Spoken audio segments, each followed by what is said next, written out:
What's happening, gang? John Stamos here, the Renaissance Garden Guy, coming to you from my garden here in Michiana Shores in Zone 5B 6A. Just call it Zone 6 just for the hell of it, but some people call it 5B, some people call it 6A. In any event, it's an unseasonably warm day today here. It's October 23rd, like 72 degrees, which is unheard of for this time of year. So I'm going to try to take advantage of this warm weather. I'm going to get off this, first and foremost, I'm going to get off the screen real soon because this is horrible. I detach the retina. My advice to everybody out there, don't detach a retina. It's a horrible thing because one of the things that happens is you have to be immobile for a long period of time. And I was. And I combined this dynamic with the fact that I love to eat. So I gained like 40 pounds this summer. So I'm going to be off of this thing real soon. You're just going to see pictures of the stuff that I'm going to talk about. So what we're going to talk about today is building forms and pouring concrete for footings for a limestone wall that I've already built, a limestone planter. And I've got a lot of limestone planned, as most of my readers of the Renaissance Garden Guy website know. If you've seen the Renaissance Garden Guy video, you know there's a lot of stuff planned in terms of limestone. So what I'm going to show you today is how to build some forms and actually pour the concrete for the footings for my limestone. I got a couple of wing walls to build, and I'm going to show them to you. So I'm going to get my fatter than usual self off the screen and show you what I'm talking about as far as footings go for my limestone planter. So hang on, I'll be back in a second. This is the north end of my limestone planter. I built it 2 years ago, and this is the area where I'm talking about making these forms and pouring some concrete. If you look at this wing wall, the limestone, the stones are actually mortared together, and they're sitting on a concrete footing below grade.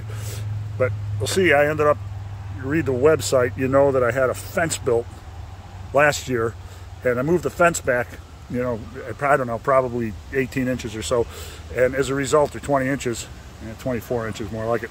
As a result of it, you can see that this wall just sort of stops abruptly in space, and then there's room all the way to get to the fence. So what I'm going to do, I am going to continue this masonry wall to the fence line. So it's going to add some continuity. It's not going to, you know, the limestone is going to just abruptly end. It's not going to abruptly truncate. You get what I'm saying? So we'll go ahead and get this concrete footing, we'll get everything excavated, make some forms, and we'll pour the footing down here. And on that concrete footing, I'll lay more limestone to continue the wall from here back to the fence line. It won't look so weird after it's finished. So that's the game plan.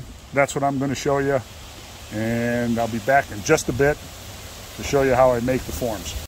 Okay guys, here's the form that I've made for the first concrete footing on the north side of my limestone retaining wall planter feature. It's about 22 inches long. It's 18 inches deep, which is a good standard depth for a footing. And I kind of notched it out. I relieved this here. There's another high strength concrete structure in the ground right there already. So it's the same concrete material. It was a base for the original planter, the planter back, and the limestone wall. So what I pour will sit right on top of that, and along the, you know, along the bottom on the side. But basically, I've excavated a hole. This form is going to go in the ground. I'll drive it into the ground, level it, and pour the concrete in it. Before I do that, we're going to put some form oil on the inside of this structure. Just motor oil, put it on really lightly, and that goes on so the concrete doesn't stick to the form. We pull the form out of the ground. So that's what's going on right now. I'm going to pause for a second and be back in just a bit. All right, mixing this concrete up in small batches. It's such a small section. It's pointless to call a concrete company to bring material out. There just wasn't enough for this one particular form. Anyway, this is about the consistency, a little bit loose. It's warm. It's going to be warm for the next few days. lot easier to work with and finish. So I'll show you the finished product in just the next little segment here. So that's about it for right now. See you in a bit. Got a little bit of overpour here. It's always good to probably pour a little bit high over the top of the forms. This way, anything, we level it out. The form was level when I anchored it into the ground. I staked it into the ground. I leveled it, made sure that it was level from side to side, front to back. So this footing will be perfectly level. Goes down 18 inches. And we're going to use this float to kind of get a nice smooth surface. When this surface dries, it's going to accept the first course of limestone block. We'll mortar it on. And this is the beginning of our wing wall. Hoping to finish this week. Do some more videos as I work on the actual limestone blocks. But this is about it for right now.